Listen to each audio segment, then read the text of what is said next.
Good morning, my dear students. I hope you all are fine and safe at home. So, here I am with my lecture number 7 of Elementary Economics, class 9th. Students, already I have completed chapter number 1 and 2 covering in my lecture number 1 to 6. Those who haven't seen those videos yet, kindly first see that. And if you have any problem in chapter number 1 and 2, just kindly mention in the comment section. So in this video I am going to start a very new and a very fresh chapter, that is chapter number 3, an economy, its sectors, basic concepts and entities. Basically it is a very lengthy chapter, just equally important too. So you need to carefully understand this chapter, its concepts. So let's start our first topic, that is sectors in an economy. So how many sectors we have? Talking about the sectors means the divisional operations, functional areas. So basically there are three sectors in our economy: primary sector, secondary sector and tertiary sector. Hope you have read this about these terms earlier in your classes, but still we are going to revise what are these sectors. So we will study in detail about each and every sector in this lecture. So let's come to our first type of sector, that is primary sector. Now what is primary sector? The sector that is concerned with the land based or the primary resource based activities is considered as the primary sector. So in short, if I say what is primary sector involves the use of natural resources. Natural resources. Natural resources. Just it involves the extraction of some materials from the earth surface. So it basically deals in the land based or the primary resource based activities, such as for example, so agriculture is a natural based activities. There is no production in that, crops are grown naturally. So that is the example of primary sector. Forestry is also because the plants and trees grow by their own, there is no human interference in that. Fisheries fisheries what are fisheries? The number of fishes that are living in the uh, sea. So fisheries, mining, these are all the examples of the primary sector which involves the use of natural resources. No human interference is there, means no production is done this in this type of sector. What it is natural, it is produced like that only. So no creativity or no human interference is done in this type of sector.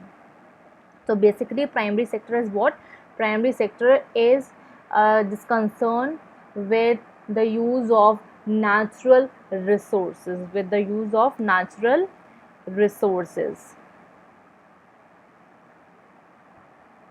Just remember this term and you can easily define it. Whether land based or the primary resource based activities is known as primary sector. An example you can easily remember, at least two examples you need to remember. So let's talk about our next, that is features of primary sector. Now at least you need to learn just two features of every sector, that is primary sector, secondary sector and tertiary sector. So you can learn any two features whichever you want. The first feature is this sector includes the land based or the primary resource based activities. So the first feature is just the definition part only.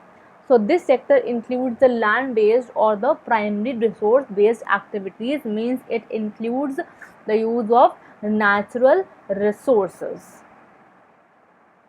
The second one is this activities in the sector often leads to the quantitative changes in the commodities. So in the primary sector, whatever changes is done, it leads to quantitative changes, means we can measure them in the quantity. Like in agriculture is there, so suppose a wheat is being produced, so we can measure the wheat, that how much quintals of wheat is being produced. Suppose a person is selling the fishes, then how much fishes is being sold. Forestry we can define in quantitative terms. So basically in primary sector, whatever changes is done just in the commodities, we can define in the quantitative terms, in the numerical terms basically. Now these activities involve the extraction and the collection of raw materials from the earth's surface. These activities involve the extraction and the collection of raw materials, often because it involves the use of land based activities. So many times the raw materials are extracted from beneath the earth's surface also, like in case of mining. For example, in case of mining, the useful materials are extracted from the earth's surface. So in this type of sector, basically what we do, we make use of natural resources to produce some commodities.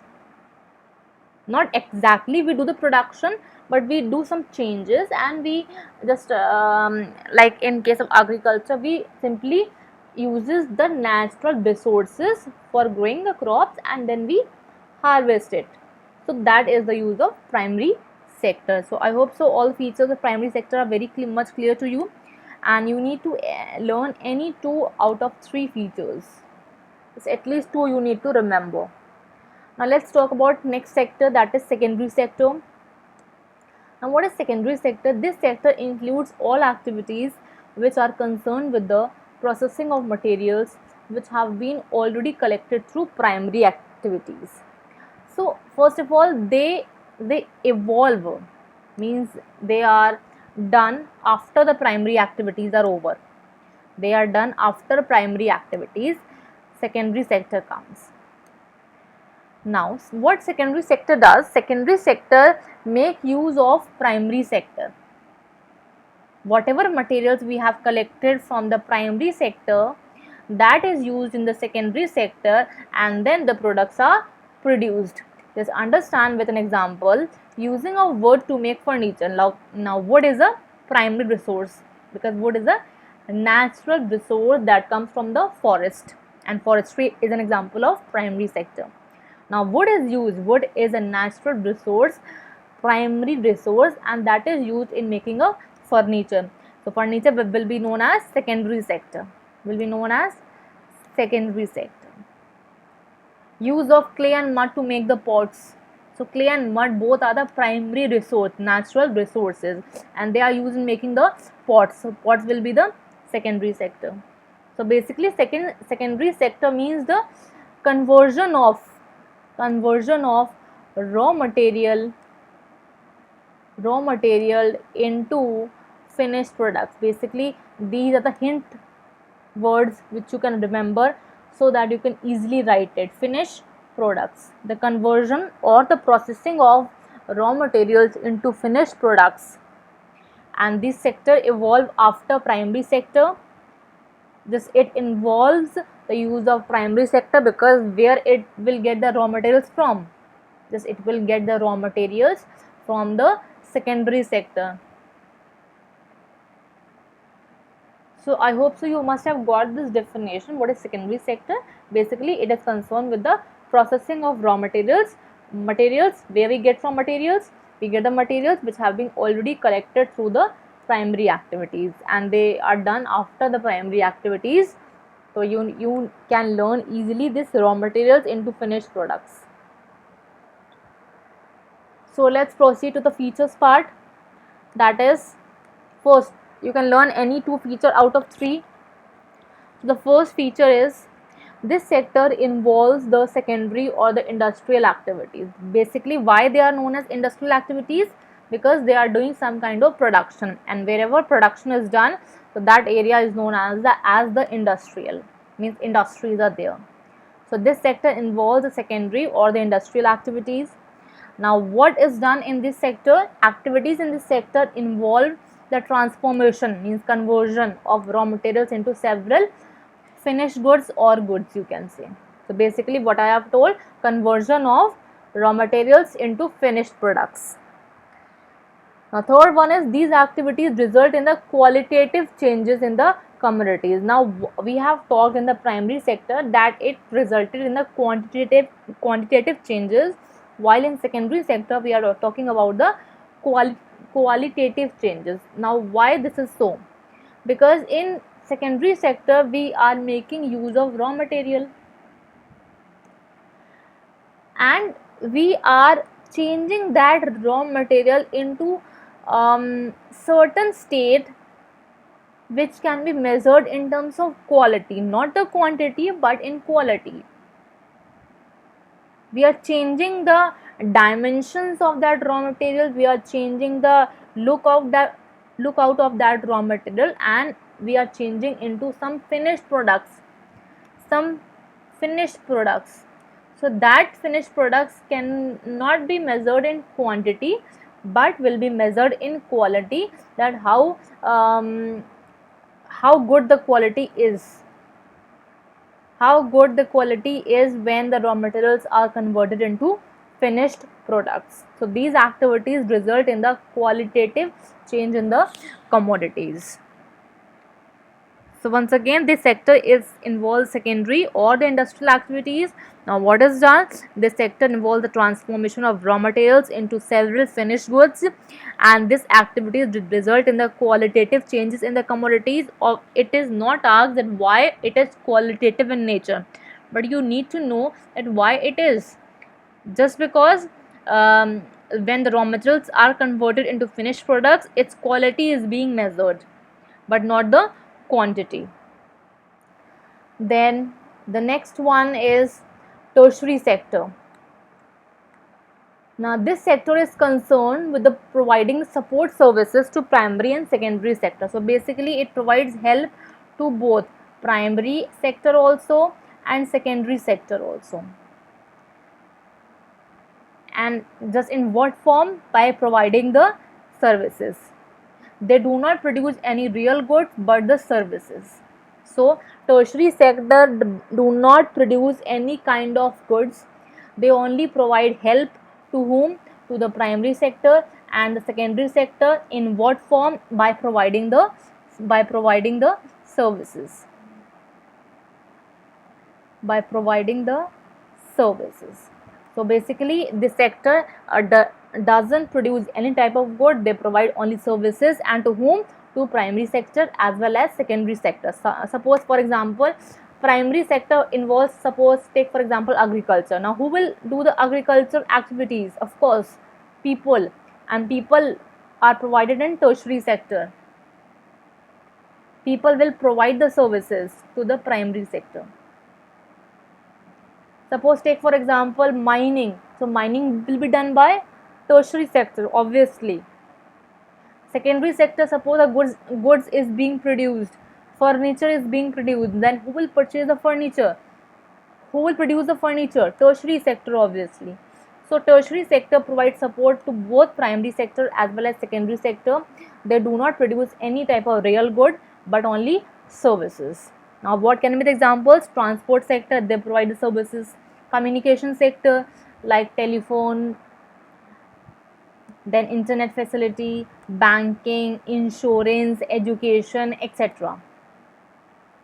So basically these are all the examples of the tertiary sector which provide the services to the people for the satisfaction of their needs. So I hope so this definition is very much clear to you. Let's come to the part of features of tertiary sector. Now in features also you can learn any 2 features out of 3. First point is this sector involves service based activities such as banking, insurance, etc. So basically they provide the service based activities. In primary we have read that it provides land based activities. In secondary we have read that it provides the production facility, and in tertiary sector they provide the service based activities like banking, insurance, etc.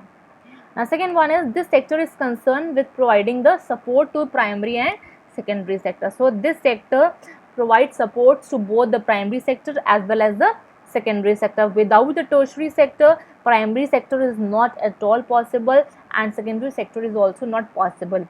So when if tertiary sector is not there, no sector will be able to operate and manage itself, because who will do the primary, who will do the work of primary sector, who will do the work of secondary sector? Obviously it is tertiary sector.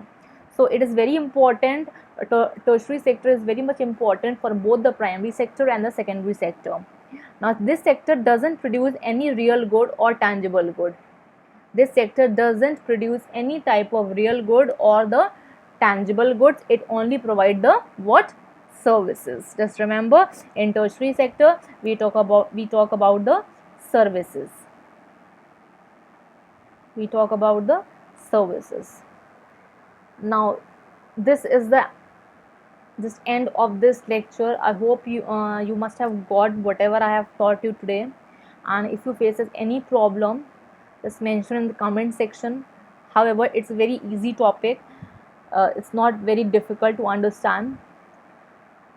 Still keep on revising whatever I am teaching you, and thank you for watching. Till then, be safe at home, do like and subscribe my channel, and have a nice day, students.